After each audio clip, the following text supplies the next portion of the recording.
The very concept of Jurassic World was built on a foundation of what if. What if we could bring back the dinosaurs? What if we could control them?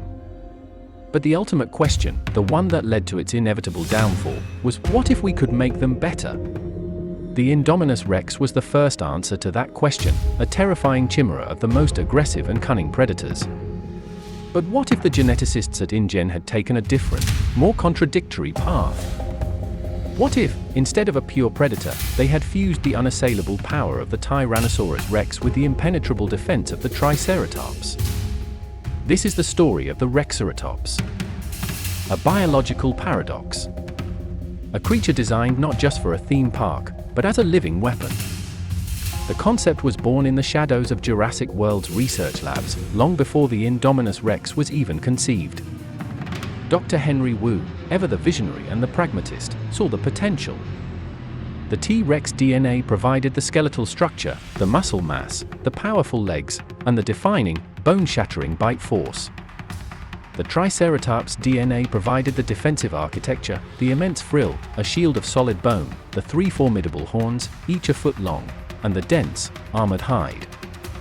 The result, on paper, was a biological impossibility.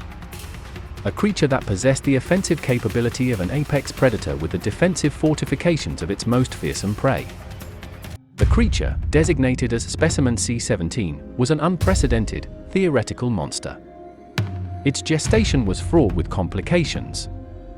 The two opposing genetic codes, predator and prey, offense and defense, warred within the embryo.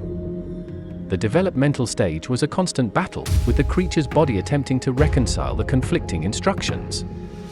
The immense head grew to an almost grotesque size, a hybrid of a T-Rex's immense skull and a Triceratops's massive frill. The horns were not just keratin but solid bone, fused with the skull and positioned to inflict maximum damage. Its arms, surprisingly, were not the vestigial limbs of a T-Rex but longer, more muscular appendages, a result of the Triceratops DNA, terminating in thick claws capable of tearing and gripping. The hide was a patchwork of armored skuts and scaled skin, a living tapestry of a war that had been fought in the womb. When the Rexeratops finally hatched, it was not the bipedal killing machine InGen had envisioned. It was a quadrupedal monstrosity, its body too heavy to be supported by 2 legs alone. It moved with a lumbering, deliberate gait, its immense weight crushing the undergrowth. Its head, disproportionately large and heavy, swung from side to side, a living battering ram. Its vocalizations were a deep, guttural sound, a low rumble that vibrated through the ground, a chilling mix of a T-Rex's roar and a Triceratops's bellow. Its most striking feature, however, was its eyes. They held a deep, unblinking predatory gaze, yet they darted with a sense of constant confusion, a creature trapped between 2 instincts. The Rexeratops was a biological tragedy. It possessed a powerful predatory drive, an instinct to hunt and kill, but its body was designed for defense. It would attempt to stalk its prey, only to be hindered by its sheer bulk and slow movement.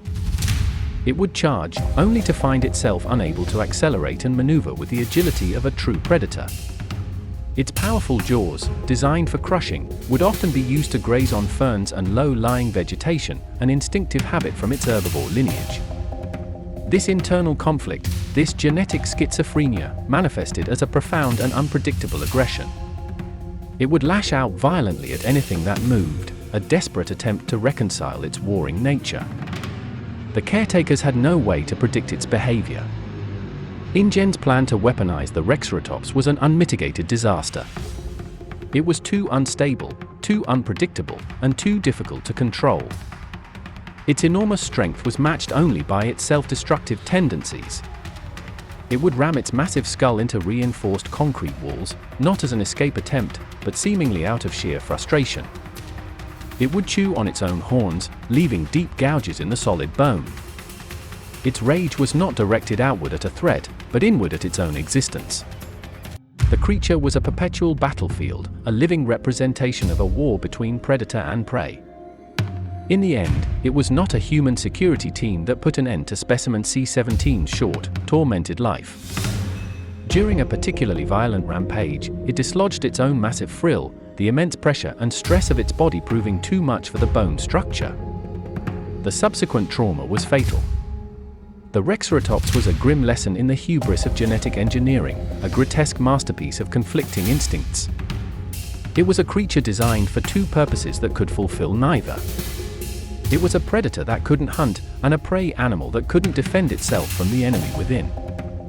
The project was quietly erased from the records. The Rexeratops was a failure, a footnote in the history of Jurassic World. But its story serves as a chilling reminder of the true cost of playing God. It was a tragedy that was both predator and prey, hunter and hunted, and in the end, it was its own executioner.